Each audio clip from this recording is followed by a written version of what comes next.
Welcome, everybody, and thank you for joining us. I was saying to Justin that I may owe him a little bit of an apology because when I asked him to do this, I had no idea that it would be the Wednesday after the kind of Tuesday we just had. I knew Tuesday would be exciting. I didn't imagine that it would be that kind of exciting, or that we would be continuing to enjoy that kind of excitement today. So while people are still kind of coming in and joining us, I wanted to introduce myself a minute in the Deason Center. And I'd also like to just encourage folks to think about when I'm done and I'm done introducing Justin, to think about turning your cameras on if you can, only because it's so much nicer for a speaker to be able to get some feedback from the people they're speaking to. So I'm Pam Metzger. I'm the director of the Deason Criminal Justice Reform Center at the SMU Dedman School of Law in Dallas. Our Criminal Justice Reform Center is 3 years old. We'll be 4 years old this summer.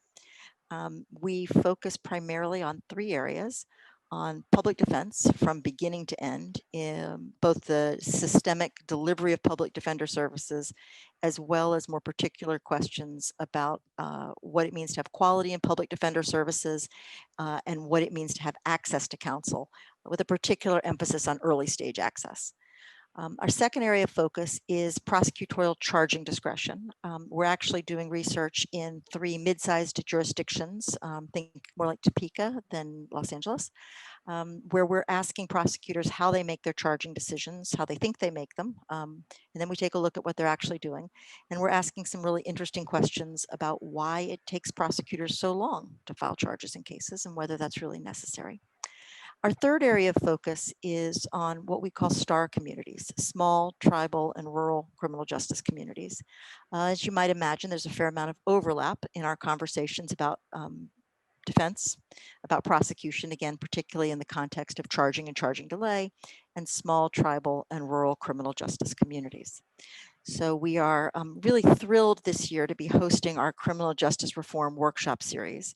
And I was so happy when today's speaker, Justin Murray, offered to present. I've actually had the opportunity to hear Justin talk about a related paper he did on harmless error. And we've had some really interesting discussions in the context of thinking about Strickland and Brady, about why it is that the hurdles to recovery are so large. There are lots of reasons, but what can be done about it, and how we might reconceptualize the injuries that are being done in order to then reimagine what remedies might look like. So let me just tell you a little bit about Justin. I won't take too much of his time, but I do want to introduce him. Justin joined New York Law School as an associate professor. This was last year, 2019. Teaches criminal law, criminal procedure, and in fact has been generous enough to share some really wonderful criminal law materials with me. Justin thinks about prosecutorial misconduct, the rights of counsel, and obviously post-conviction and appellate review. That's based in part on his experience as an appellate defender at a little place you might have heard of called PDS in the District of Columbia. He's been a Clemenco Fellow at Harvard Law School and also served as a clerk on the Fourth Circuit, as well as I think in Maryland. Am I right, Justin? Maryland? Federal Court in Maryland. District Court. District Court in Maryland. So he's got a great deal of experience in thinking about these kinds of errors and these kinds of challenges in terms of harmless error and overcoming harmless error as kind of a per se obstacle to any kind of meaningful review of anything that goes on in a lower court, both as a lawyer and as a clerk, and then as a faculty member. So without further ado, I'm going to hand it over to Justin. He'll talk to us for a while, and then we'll have some open conversation. We really encourage everybody to participate. This was envisioned as a workshop series, meaning we want everyone to dig in and have conversations and ask questions. And I know Justin would appreciate it, and I know we all would. We were having great conversation about this before everyone joined, and when I was making my impolitic and untoward but very candid remarks. So with that in mind, let me hand it off to Justin. Thank you, Pam. It's such a treat to be here with you and with this entire group. Thanks also to the Deason Criminal Justice Reform Center. I've been to some of the prior workshops, including the one that Professor Turner put on just a week or two ago. And they're always such a delight and a just rich source of information and discussion about criminal justice issues. Thank you all for being here on this exceedingly strange and unsettling day. If you're here today in spite of your deep desire to click refresh over and over again on the ballot counts in Michigan, Pennsylvania, and Georgia, and other places, then I'm very grateful for your sacrifice. But if instead you're here because you actually want to stop doing that and get a break from it, well, I'm happy to provide the entertainment for a few minutes. As Pam's introduction, I think, led on, one thing that I've been thinking about a long time, and that's bothered me for a long time, both as a practitioner and now as an academic, about appellate and habeas review, is that courts tend to look at each case in isolation or in a vacuum. So they zoom in on whether a legal error occurred and or whether the error harmed the defendant by prejudicing the outcome in this particular case that's now being reviewed. But they rarely stop to ask, have we seen this kind of error before? How many times have we seen it? Over how long a time period? Were the same people or the same entities, right? The same lower court judges or prosecutors or whomever who were involved in the error in this case also responsible for similar errors in previous cases? And I guess just building out from there, does the system as a whole seem to be functioning in a way that keeps the level of procedural violations at a tolerably low level? Not necessarily zero, right? We're not aiming for perfection here, but at least at a tolerably low systemic level. Or at the sort of macro structural level, are things starting to get out of control?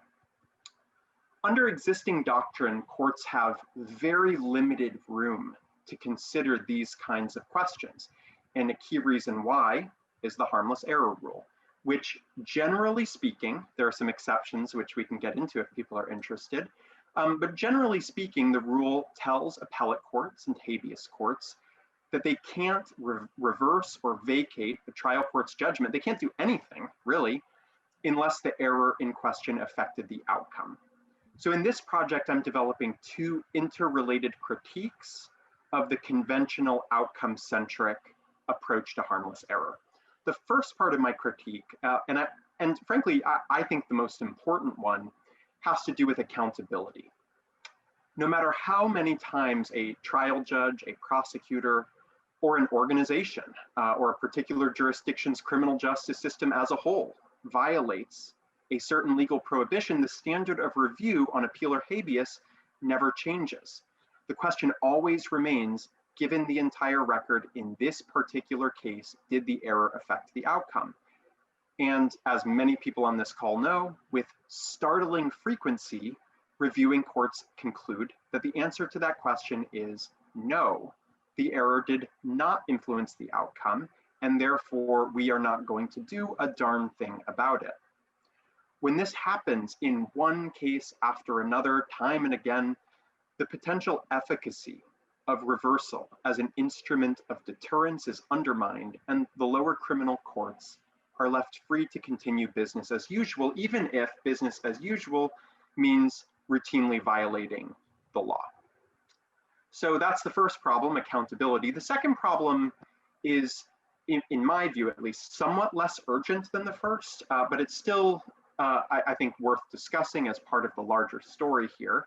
The second problem is legal avoidance.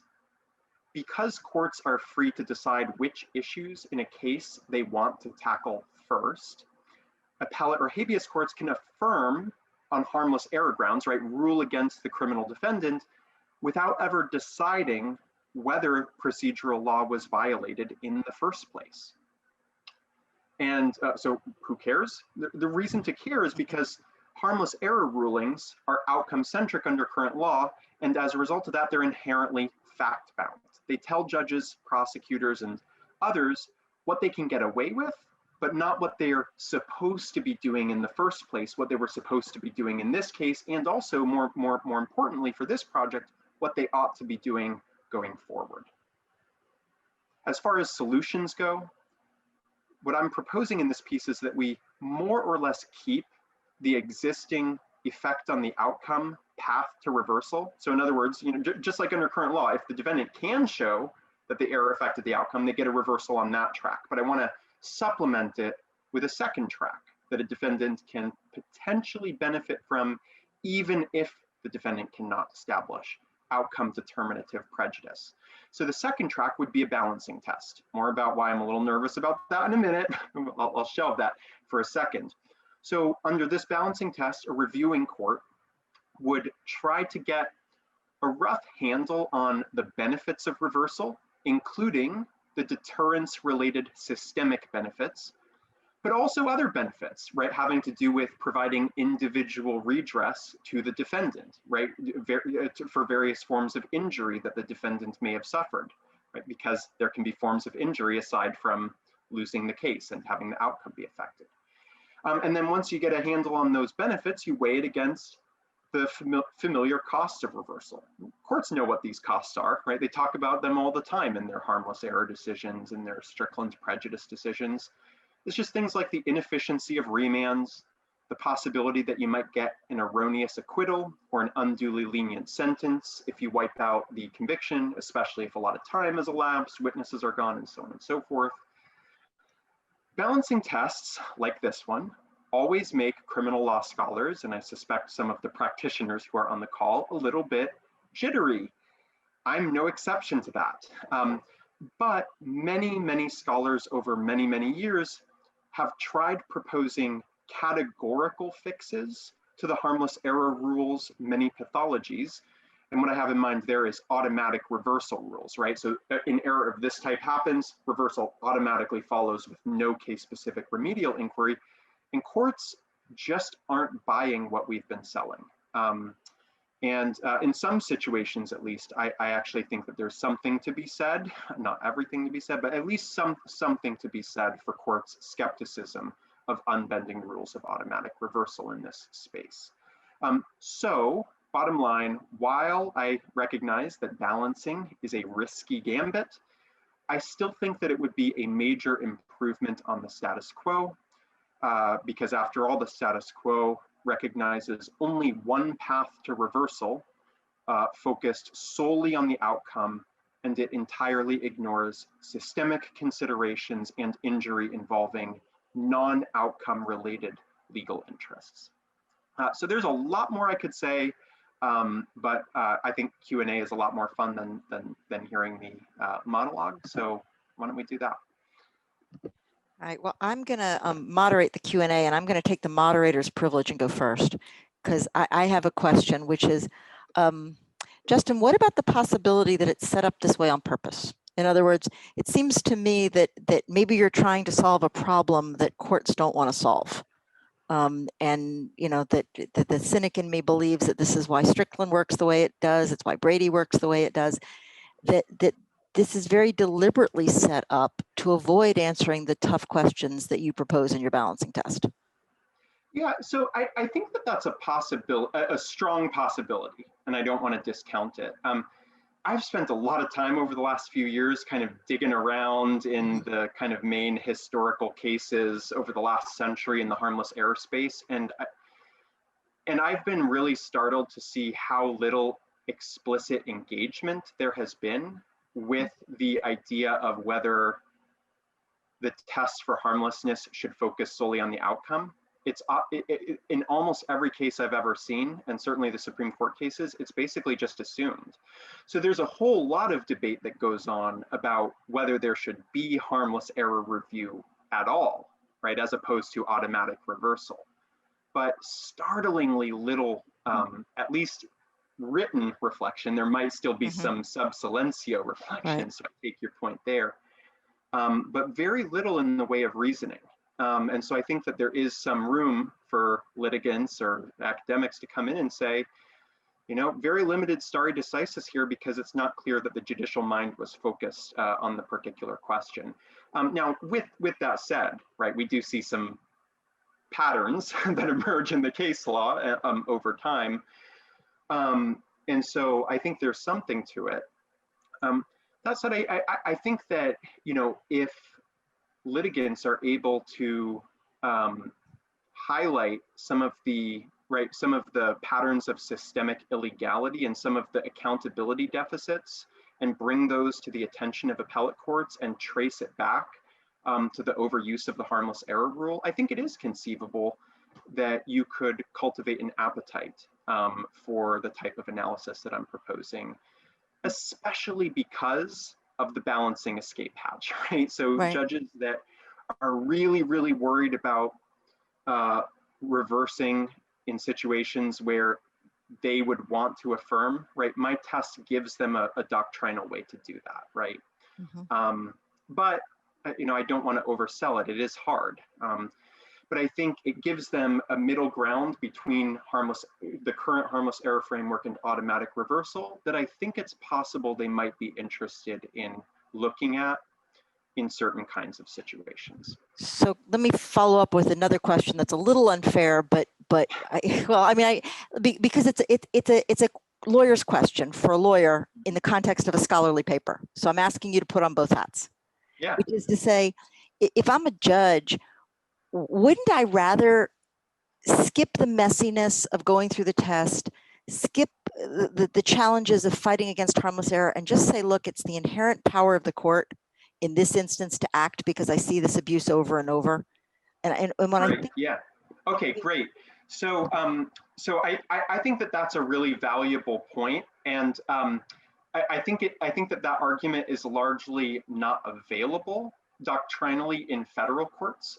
So there's a part of the paper where I talk about it. So the label that's often attached to this is a court relying on their inherent supervisory power or supervisory authority. And decades ago, this was pretty widely litigated in federal courts, and the Supreme Court again and again, most notably in the harmless error space, most notably in a case called Hastings, basically, so in that case, the Seventh Circuit said, we're seeing the exact same prosecutorial misconduct again and again and again and again.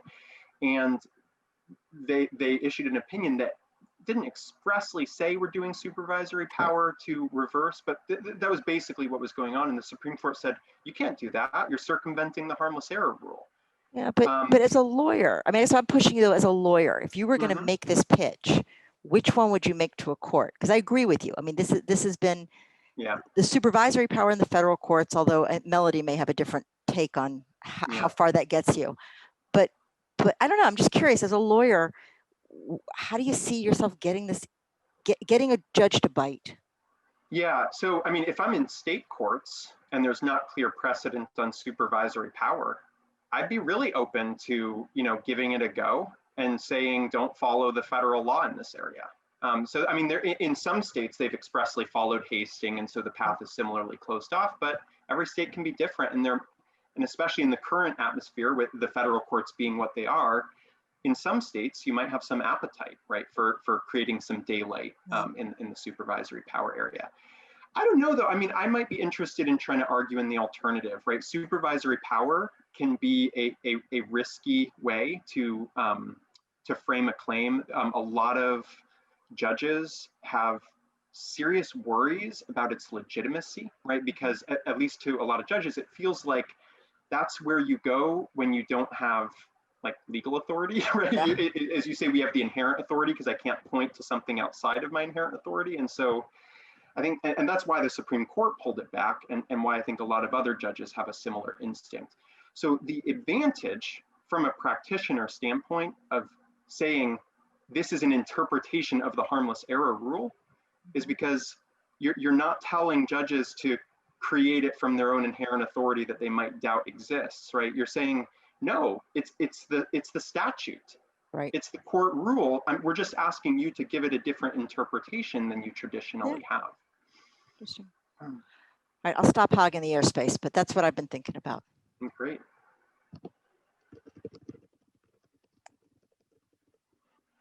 If you guys let me, I'll go. Melody, go ahead. I have a question about examples of accountability deficiencies that you talked about. I mean, I can think of things like, OPR doesn't hold prosecutors responsible ethically. And, there's a series of cases out of the Fifth Circuit on that. Do you have other examples of that? Or could you talk more about Yeah. those examples? Yeah, so there's actually one example that I was really excited about that I opened the article with, and I actually site checked it yesterday, and the Washington Supreme Court totally pulled the rug out from underneath me. But anyway, but I'll tell you what the landscape looked like in Washington on this issue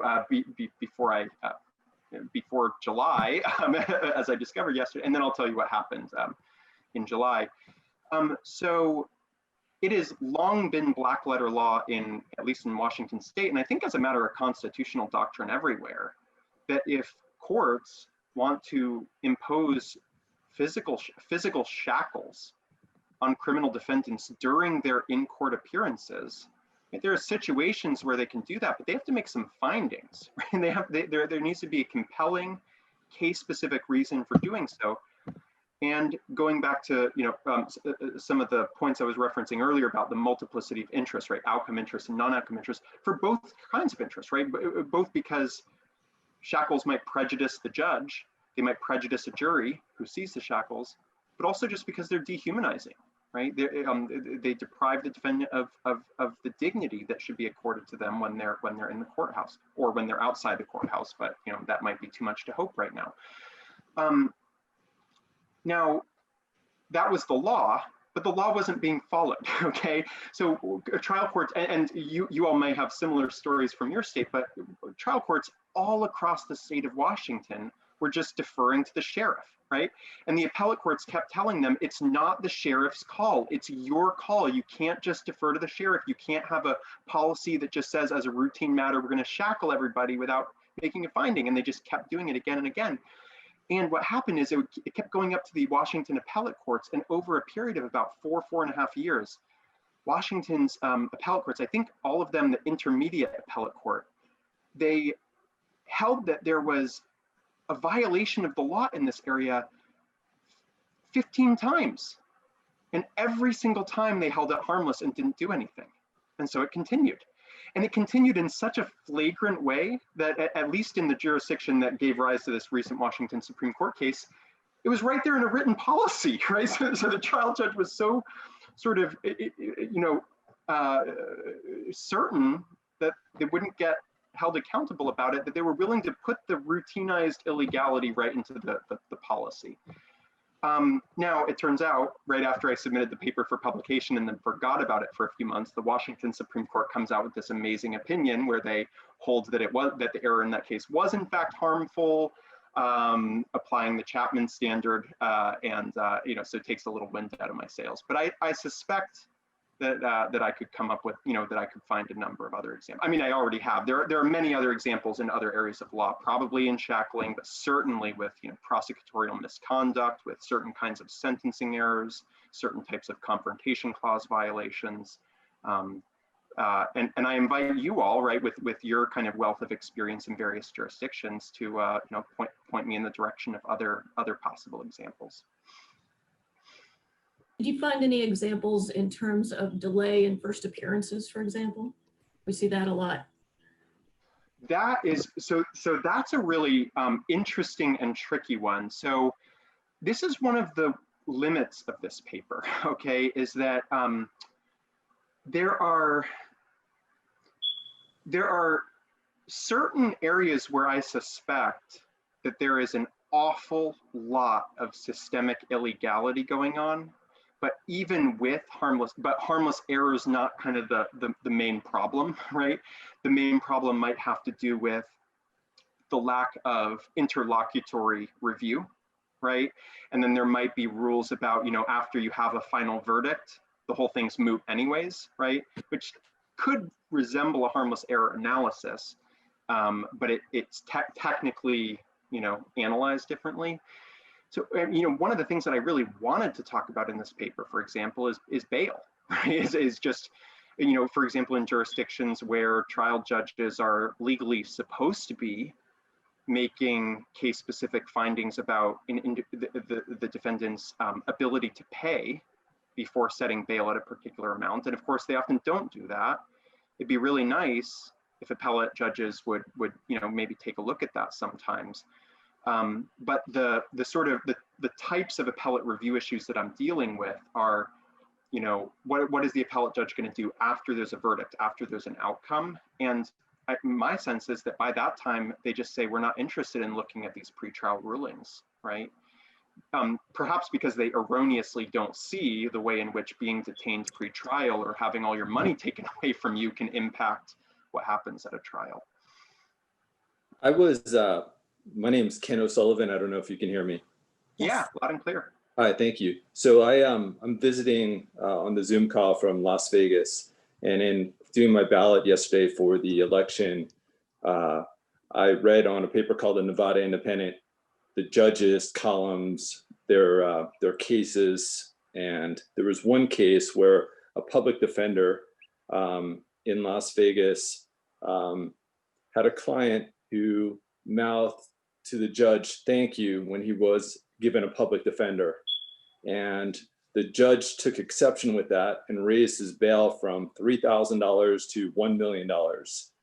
And as a result, the public defender, or a public defender, appealed this case right away, and it went to the Supreme Court, and it made an effect in that state.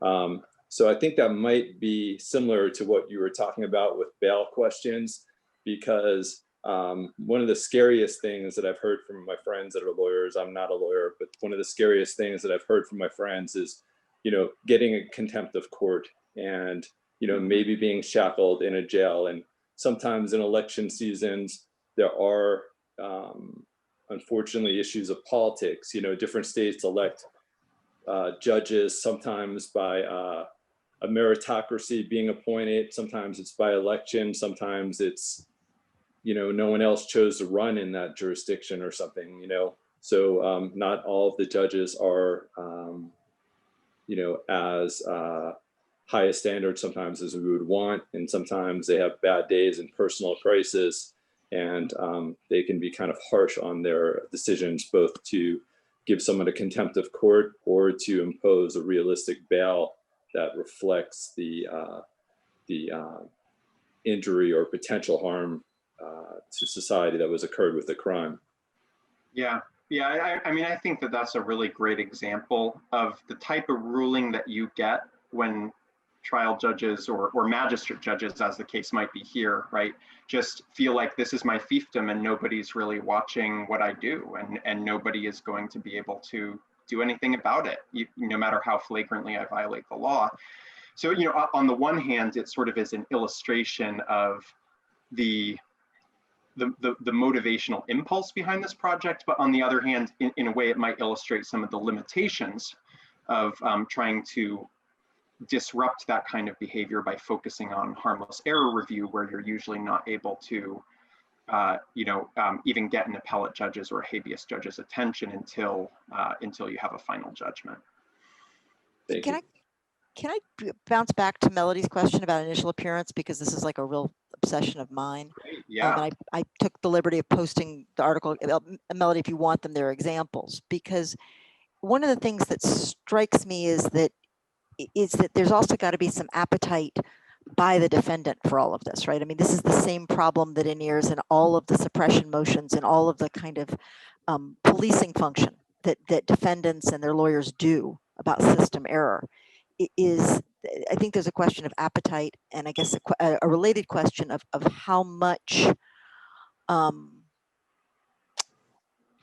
fear there is of consequences when you turn what is presented as an individual oopsie, right, into a systemic pattern of misbehavior. And when you start calling the witnesses and listing the 17 times that the state has done the same thing, right?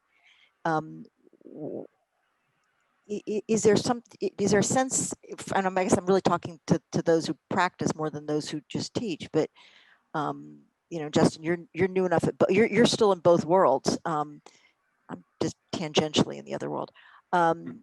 You know, is there a piece of this that's about being afraid of the hurt that the state is going to bring or the judge is going to bring? Amy, sorry, I didn't hear the very last part of the question. I said, is there a piece of this that's about about defendants not being willing to raise it in this way because of the hurt? And I think Amy thinks yes. I just saw her. Mm-hmm.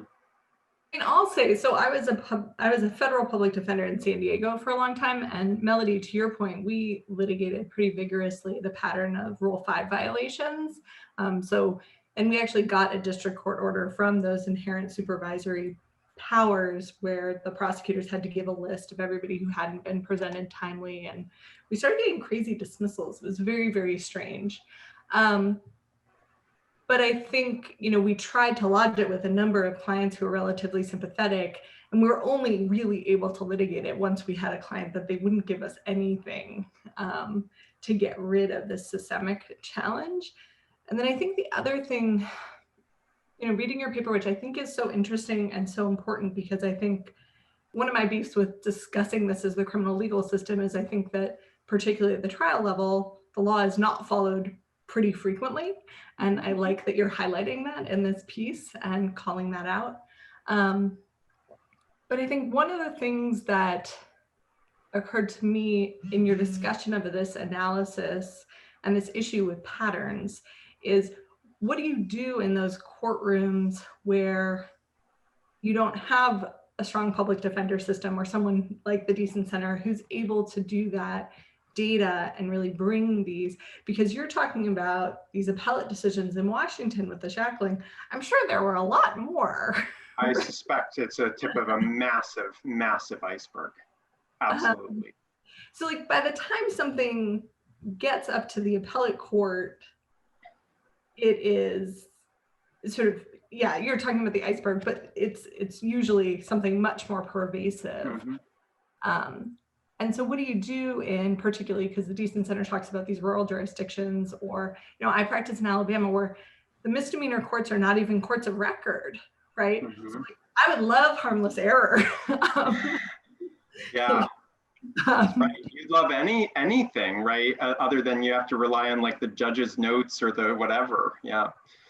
Yeah, I mean, so that was another thing I was wondering if maybe talking about like this would be more robust. We have these other systems where there's less robust scrutiny, and maybe that's a way to show that the deterrence and accountability is something that people do respond to with reversal or with appellate review, because there are some places where there isn't that level that we even have in the current system. Anyway, that was rambly. Sorry. No. It's really interesting. Thank you, Amy. So I'll just pick up on kind of one of the threads that you laid about sort of, what would litigants do when they don't have the 14 appellate opinions from state appellate judges. So it's a real problem, right? So I think that scholars and practitioners have not been thinking for a very long time about how you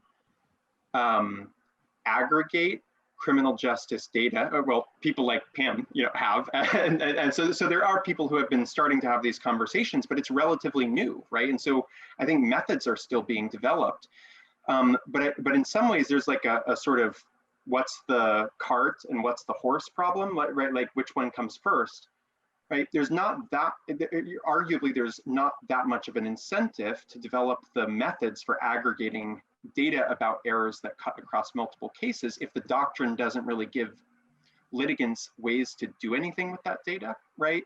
But then you also have the flip side problem, right? You can't exploit the doctrines if you don't have the data. So I certainly don't have all of the answers, right, about how litigants would be able to take advantage of and exploit the doctrinal intervention that I'm proposing. But my hope is that if courts started to allow for these sort of deterrence-oriented, is there a recurring pattern of error across cases type of analysis, that you would have, entities like the Deason Center, scholars that have an empirical bent with an interest in criminal justice, coming in and starting to build that data, that you'd have civil rights organizations, ACLU, NAACP, that might start taking an interest in building usable data sets. And then you could imagine smaller level interventions within a public defender office, having a special lit division that might be doing some of that work, and so on. Do you worry at all, Justin, that how am I saying this? The challenge in my mind is that when you think about things like initial appearance, right? To go back to Melody's example, or you think about the shackling, right? The intuitive emotional appeal that would get the ACLU involved isn't really the abstract violation, right? I mean, only people on this call typically get really worked up about the presentment violation, right? I mean, what motivates people, right, is the injury done, right? It's the and which is different than harmless error, but I do think there's this animating sense about fairness, and somehow if it all worked out the same anyway, it washes. And so I do think you're kind of, I think the idea that you're going to get a heavy lift out of a civil rights organization, absent some showing of outcome relationship, I don't mean determinativeness, but relationship is tricky. I mean, my sense is I'm thinking about a case, I think I put it in the chat, in Louisiana, where the DA's office routinely asks for continuances, gets denied, and then dismisses and reindicts. So they just grant themselves a continuance over and over and over again. Mm-hmm. And the Louisiana courts kept dealing with it and dealing with it. And the lawyers kept saying, they're doing it again, they're doing it again. And ultimately, the way the court ruled on it was to say that the actions of the state so undermined the trial court's authority as to offend bedrock principles of fundamental justice and due process, right? In other words, the injury that they located was to the court's authority itself, because they weren't unwilling to grapple with just the questions that you're raising about whether there was an injury to larger principles of fairness or equity. It had to strike at what the court cared about, which is the authority of judges. Yeah, and again, going back to our conversation earlier, I think that in some jurisdictions that might be a promising way to litigate these types of issues, you know, but then in some other jurisdictions, you might have the path closed off to you because of cases like Hastings, or, you know, sort of generally restrictive ideas about inherent judicial authority. This is a separation of powers argument. I mean, this is an argument that basically says, we have a standing order to do X. You don't do it a lot of the time, so you're flouting our authority. It's like an informal contempt. Right? Yeah. No, I mean, I think it's great. So, I mean, one of the impetuses behind this paper is, you know, I don't have super strong instincts about sort of what the mechanism ought to be, or what the set of mechanisms should be by which we achieve accountability, right? Whether we have some contempt or some civil litigation or some ethics enforcement. I want there to be, I mean, I have some instincts. I don't want to overstate this, right? I'm not completely agnostic, but my deeper instinct is that I want there to be something somewhere, right?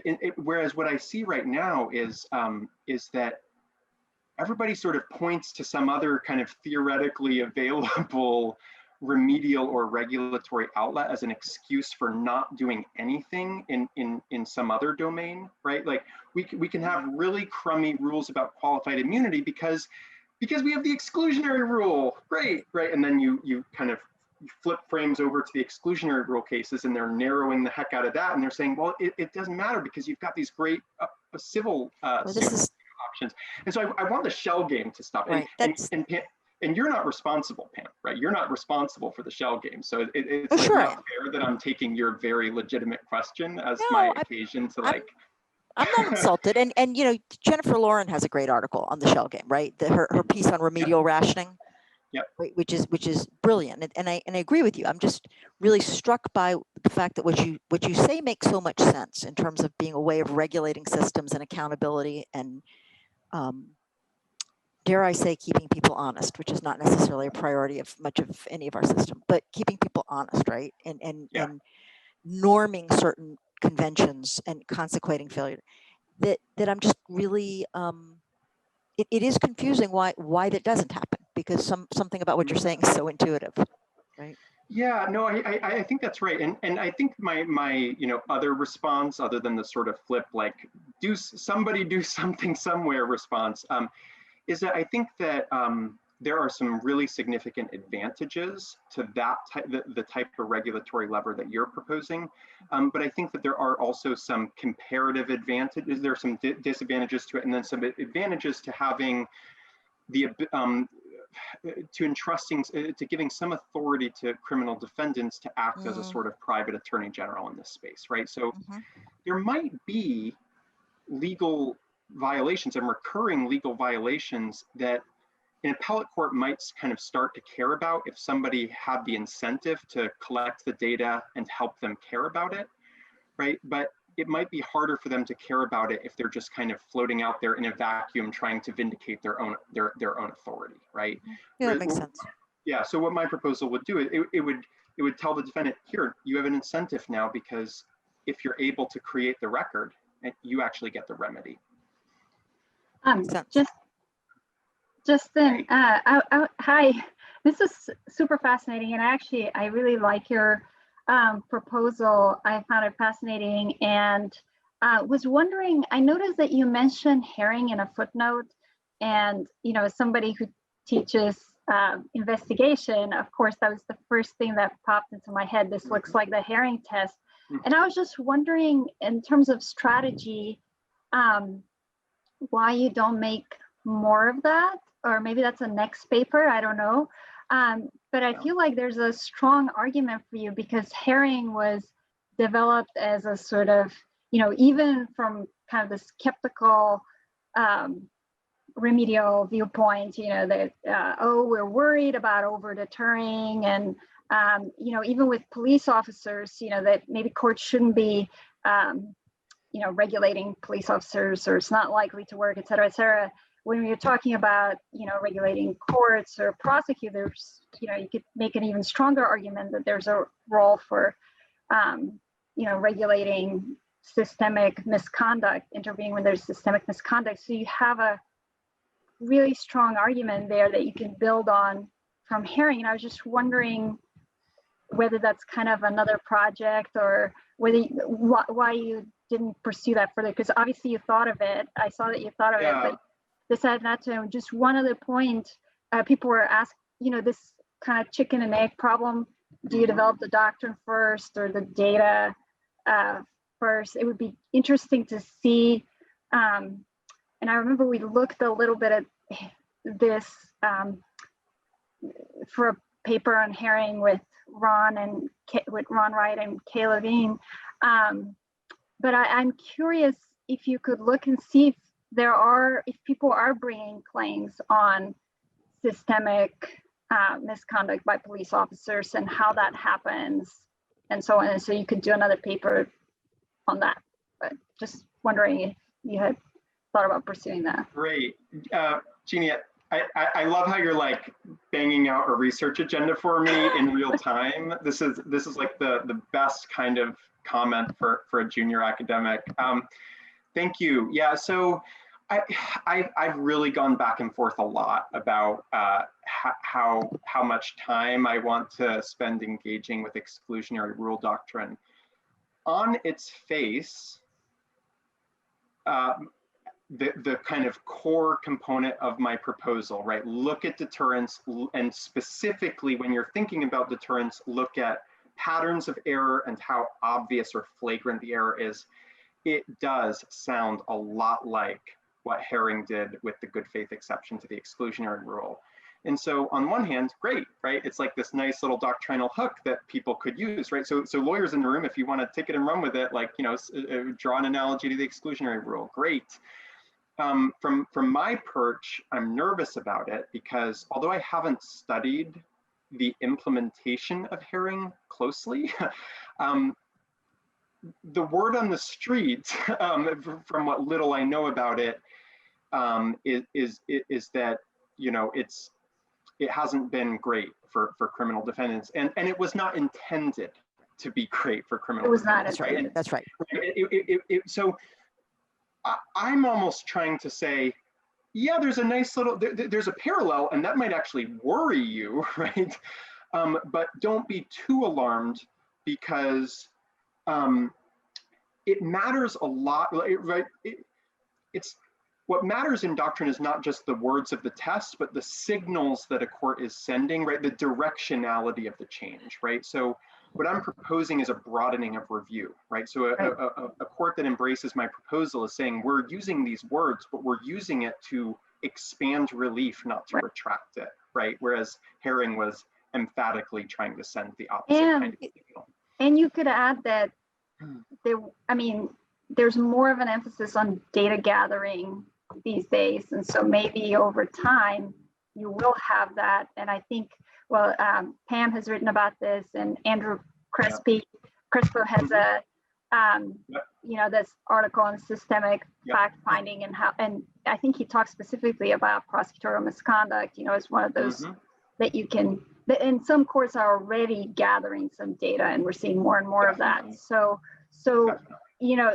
part of Herring might have been that it came a little too early. So again, it's part of the chicken and egg problem, which comes first, but maybe your argument is coming in time. And, if it were to be implemented kind of around the same time that you have data gathering, at least in some areas. And one more thing I was going to mention is another area, since you were at the presentation, was it last week or 2 weeks ago, is the right to be present and confrontation that comes up with all these remote hearings.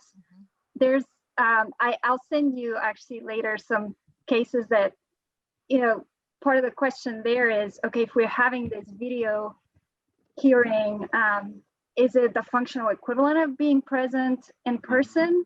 And some of the, prior rulings on video conferencing have been analyzing it under harmless error, but there's some debate about whether that's the right approach, because, okay, are we concerned? We may not realize that there's this effect in this particular case. And so maybe that's another area that you could look at if you want more examples and confrontation questions, as you pointed out as well. I would be really interested if you have cases for me on remote criminal proceedings and the right to be present. Just in the research I've done over the last few years on harmless error, the right violations of the right to be present is an area that courts have struggled to figure out what to do with, right?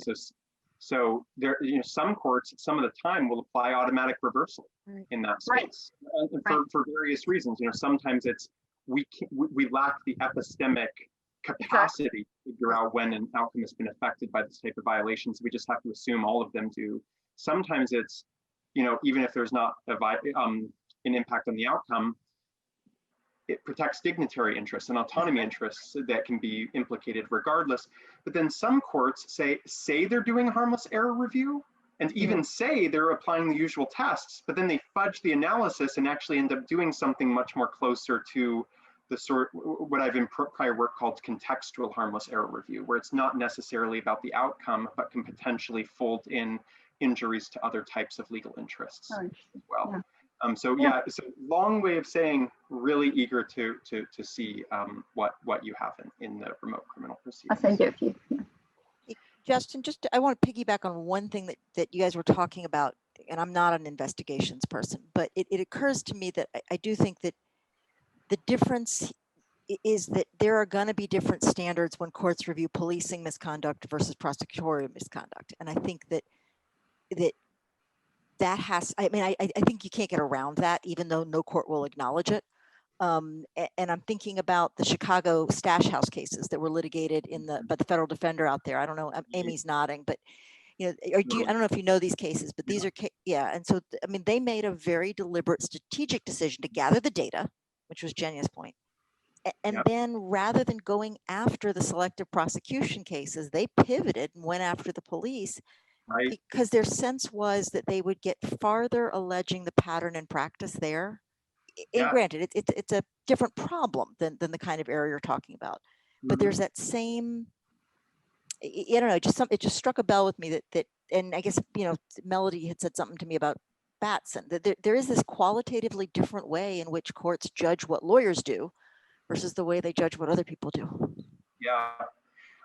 So I completely agree with all that, and it is so interesting. And I haven't read all the stash house cases, but I read a couple of them, and they just take the Supreme Court's terrible doctrine from the Armstrong case and other cases from that line, and they just say those cases are about selective prosecution, not selective law enforcement. We're just going to do an entirely different, sort of more more proactive regulatory effort when it's police engaging in the selectivity. It has this flavor to me of what you're describing, right? I mean, it's not exactly on point, but they did do, I mean, my recollection of those cases, and it's been a while since I've read them, but they talked about a pattern in practice, and they talked about, you know, kind of this repeated violation and the systemic harm that would be done if they didn't step in and act. And it was very much along the lines of your balancing test in some ways. Great. I'm going to take a look at that, because I was reading them for a different purpose, which was like cramming the night before I taught Armstrong in criminal procedure instead of like thinking about my scholarship. So, but I'm gonna look at it with that aim in mind. That's really helpful. And then, you know, Batson, of course, right? I think people were not really thinking all that much about reaching back into a prosecutor's prior history outside of the immediate case until Curtis Flowers, and now. You know, it's sort of like back to Swain v. Alabama, but with data this time. So maybe there's you know, recurring pattern type claims that can be used to breathe some new life into Batson after Flowers. You know, one of the things I think we're seeing is not just looking at that particular prosecutor, but looking at prosecutors' offices. Yeah. Is this an office that engages on this routinely for prosecutorial misconduct or something like that? Right. Which is a logical next move. You know, I think it'll be interesting to see how courts think about that, right? Because we still have, I mean, even in Curtis Flowers, we still have this really frustrating idea that you have to like pry into the mind of an individual prosecutor and see their racism before you can sort of jump in and do anything about it, right? There's still that resistance to thinking about systemic racism as opposed to what's in someone's heart of hearts. And you're pushing up against even though it's a different context procedural, you're pushing up against what happened in Connick versus Thompson, right? I mean, you're pushing up. So for the students who are on the call, this is a case where the Supreme Court considered the umpteenth millionth Brady violation out of the New Orleans District Attorney's Office and concluded that, you know, that this was not essentially, for your purposes, a pattern in practice for students, right? That this was not something that the office did regularly. There was no way to show it wasn't just a rogue officer, there wasn't a training problem, et cetera. They managed to blame the law professors who might have taught those people. But anyway, anyway, but huh? This is a completely fair summary. But well, I'm trying to skip to I'm trying to cut to the chase with that case, although I can give you some backstory.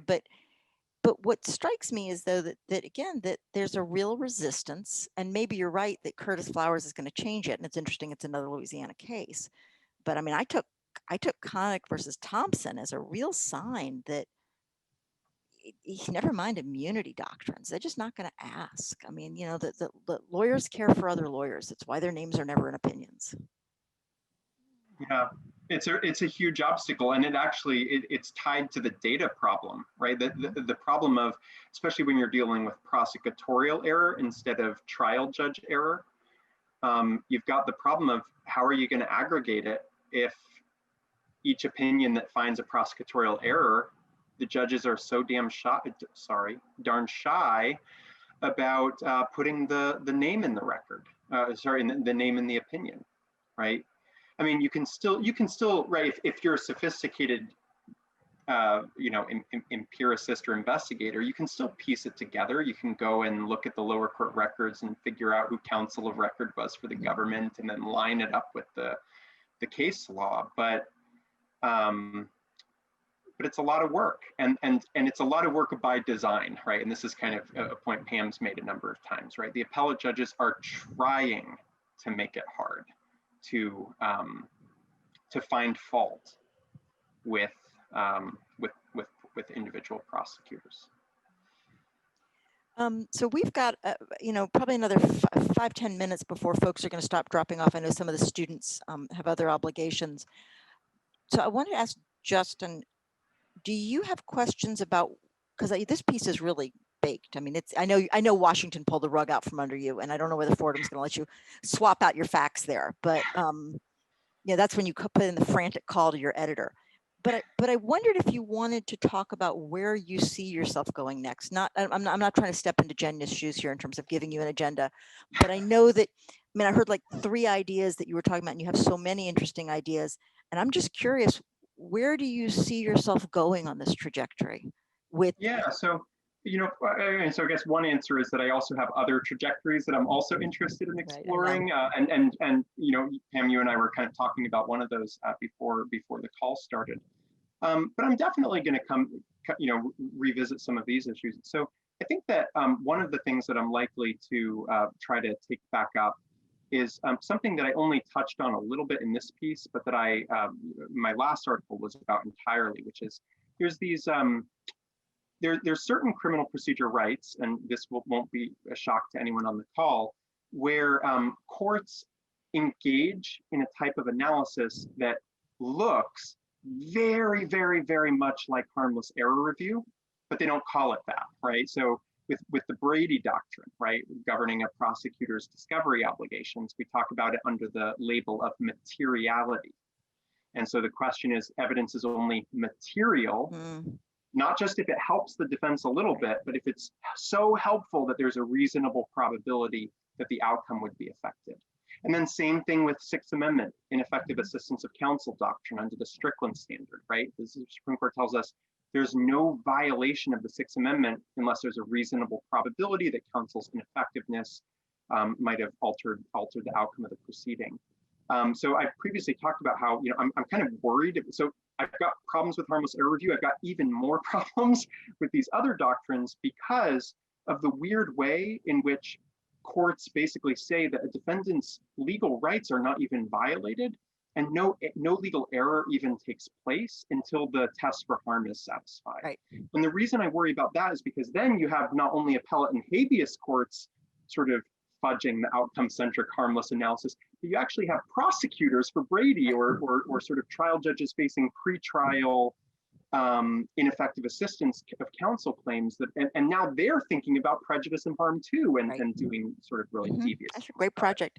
Yeah, so I might return to that as something in that space. Maybe look at Brady in connection with sentencing information, which is something that I think hasn't gotten the attention it deserves.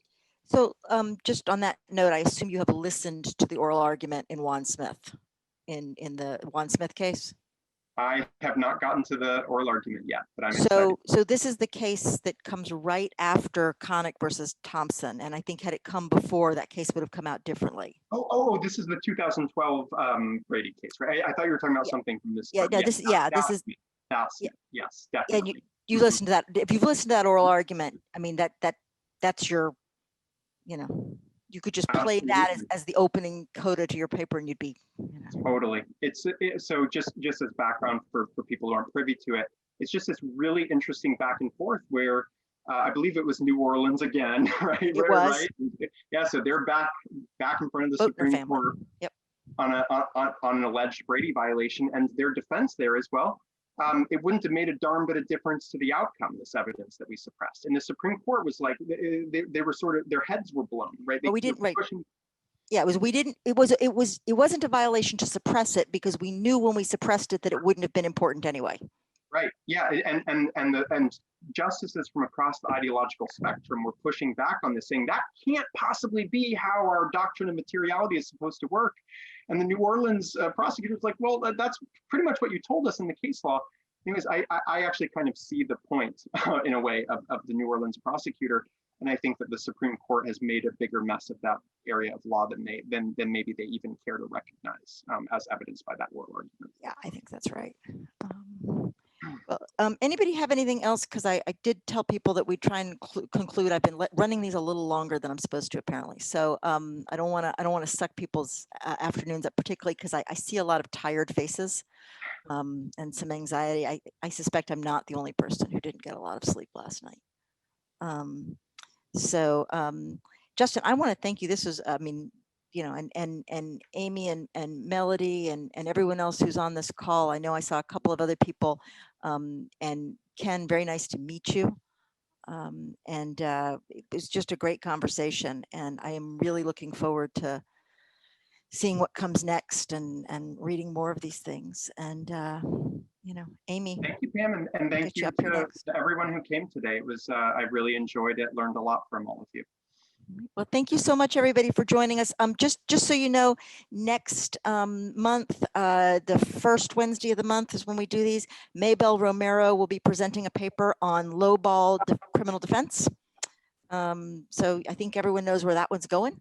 But Maybelle's done some really interesting work in rural spaces about prosecutors and low bid contracts for prosecutorial work. And she thinks a lot again about incentives and structures that drive behaviors. So please do think about joining us then.